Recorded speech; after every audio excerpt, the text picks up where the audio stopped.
नमस्ते, कैसे हैं आप सब। चलिए देखते हैं आज खुश रहने के लिए टैरो हमें क्या बताना चाहते हैं। देखते हैं आज रात की आपके पर्सन के क्या थॉट्स होने वाले हैं, आपके बारे में क्या सोचने वाले हैं। कमिटमेंट, आई थिंक ये सुबह भी आया था कार्ड, शायद किसी I don't know early morning thoughts या किसी चीज़ में आया था। बट ये आपके साथ एक सीरियस कमिटेड रिलेशनशिप में रहना चाहते हैं, उसके बारे में सोच रहे हैं। आपको हो सकता है इन्होंने कोई कमिटमेंट का वादा किया हो या उस बारे में आपसे कोई डिस्कशन हुआ हो, वो सब चीज़ें इनके दिमाग में चल रही हैं। ओपन अप योर हार्ट, तो इनको ऐसा लग रहा है कि आप दोनों को थोड़ा सा ओपन होके, थोड़ा सा काम एनर्जी में, पीसफुल एनर्जी में एक दूसरे के साथ बैठने की, बात करने की ज़रूरत है इस कमिटमेंट के बारे में। आप दोनों के पास एक दूसरे के लिए बहुत ज़्यादा इमोशंस कनेक्शन है, बट देन हो सकता है एक कोई आप में से क्लोज्ड ऑफ हो। सो इसमें से आप देख रहे हैं एक हाथ में खुला हुआ है, जगह है, रास्ता है जाने का, और एक बिल्कुल बंद है।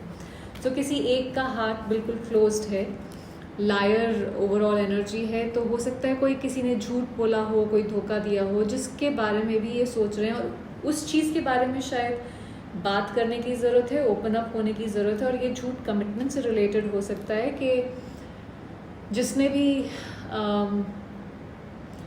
कोई कमिटमेंट के बारे में बात की, ऑफ़र किया, और अब हो सकता है उससे पीछे हट रहे हो ये इंसान, या उसके बारे में कुछ झूठ बोला है। तो उन सब चीज़ों के बारे में थॉट्स हैं। Water science, cancer, Scorpio, Pisces significant हो सकते हैं आपके लिए। पेट्स, हो सकता है आपके कोई पेट हो, कोई जो सिग्निफिकेंट हो अगेन आप लोगों के लिए। बट दिस इज़ लाइक पेट की एनर्जी होती है लॉयल्टी, ट्रस्ट, क्योंकि यहाँ पे जो पॉज बने हैं वो कुछ किसी पपी के पॉज हैं। सो हो सकता है कि ट्रस्ट इश्यूज रहे हों, वफादारी बीच में कहीं आई हो, किसी ने धोखा दिया हो। अगेन वो लायर वाला कार्ड यहाँ पे मुझे वो फील करा रहा है। लव स्पेल्स, इनको ऐसा लगता है कि शायद आपने इनके ऊपर कुछ जादू टोना किया हुआ है, क्योंकि ये आपके ख्यालों से शायद बाहर नहीं निकल पा रहे हैं, या ये सोच रहे हैं कि आप पे कोई जादू टोना किया जाए। डिफरेंट लोगों के लिए डिफरेंट सिचुएशन होगी, तो वैसे देख लीजिएगा। चैलेंजेस, इनको लगता है कि कोई डिसीजन लेने की ज़रूरत है, तभी कोई हीलिंग होगी यहाँ पे, तभी कोई मुश्किल आसान होगी इस कनेक्शन में। चलिए ठीक है, तो इनको जो भी आप दोनों के बीच में मुश्किलें आई हैं उसके बारे में, चैलेंजेस के बारे में सोच रहे हैं। अंडरस्टैंडिंग, सो ये आप क्या कह रहे हैं, क्या आपका सोचने का तरीका है, उसको समझने की कोशिश कर रहे हैं।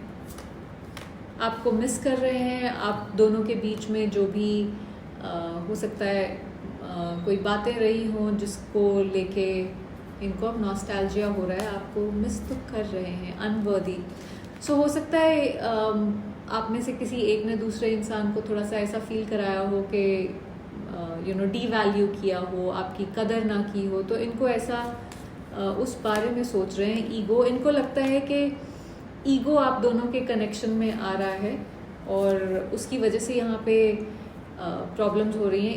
इस डेक में भी कमिटमेंट आया है। सो ये चाहते हैं कि आप इनके फ्यूचर का हिस्सा हों। अगेन मुझे लगता है कुछ लोगों के लिए कमिटमेंट फोबिया हो सकता है इनको, और उस वजह से आप दोनों के बीच में प्रॉब्लम्स क्रिएट हुई हैं। इनको मालूम है कि इन्होंने इस कनेक्शन को बहुत ज़्यादा हैम्पर कर दिया है अपने बिहेवियर से, पर इनको ये लगता है कि आप इररिप्लेसेबल हो सकता है इन्होंने आपको निगलेक्ट किया हो, और आपको जो चाहिए हो इस कनेक्शन में, या सेफ फील करने के लिए या वर्दी फील करने के लिए, वो इन्होंने आपके लिए नहीं किया। पर उसके बावजूद भी इनको ये लगता है कि शायद चीज़ें ठीक हो जाएंगी, हम साथ में आ सकते हैं। पर जिस तरह से आप इनकी लाइफ में एनर्जी लेके आते हो, वैसी कोई भी नहीं लेके आ सकता, ऐसा उनके दिमाग में चल रहा है। सो आई होप आपको इससे कुछ क्लैरिटी मिली हो। Thank you for watching.